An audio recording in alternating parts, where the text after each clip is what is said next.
The classicist Eric Havelock and the psychologist David Olson assert the thought-provoking hypothesis that the efficiency of the Greek alphabet led to an unparalleled transformation in the actual content of thought. By liberating people from the effort required by an oral tradition, the alphabet's efficiency stimulated the thinking of novel thought.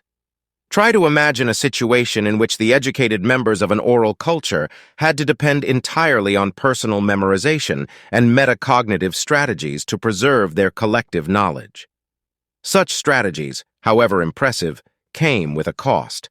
Sometimes subtly, sometimes blatantly, dependence on rhythm, memory, formulas, and strategy constrained what could be said, remembered, and created. The alphabet and other writing systems did away with most of those constraints, thereby enlarging the boundaries of what could be thought and written by more people. But is this a unique contribution of the Greek alphabet, or is it the very act of writing that promotes new levels of thought for more people? If we look back almost 1,000 years before the Greeks to the Ugaritic writing system, we can observe a good example of what any alphabet-like system can do within a culture. If we look back still earlier to Akkadian literature, which Havelock did not study, we see an outpouring of thought, some of it, to be sure, based on oral tradition, recorded by a non-alphabetic logosyllabary. By taking a meta-view of this entire history, we can see that what promotes the development of intellectual thought in human history is not the first alphabet or even the best iteration of an alphabet, but writing itself. As the 20th century Russian psychologist Lev Vygotsky said, the act of putting spoken words and unspoken thoughts into written words releases and, in the process, changes the thoughts themselves.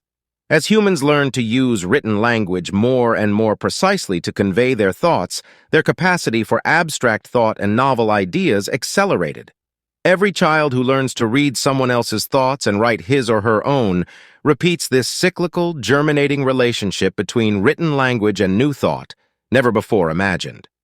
This generative relationship shines through the early history of writing, from the Egyptian instructions on the afterlife through the Babylonian dialogues on pessimism to Plato's dialogues.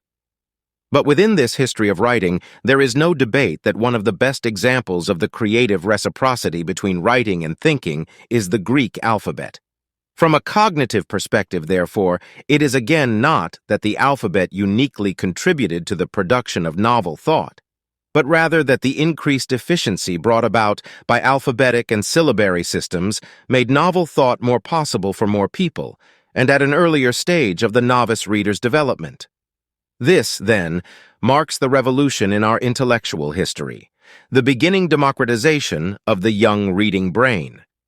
Within such a broadened context, there can be no surprise that one of the most profound and prolific periods of writing, art, philosophy, theater, and science in all of previously recorded history accompanied the spread of the Greek alphabet.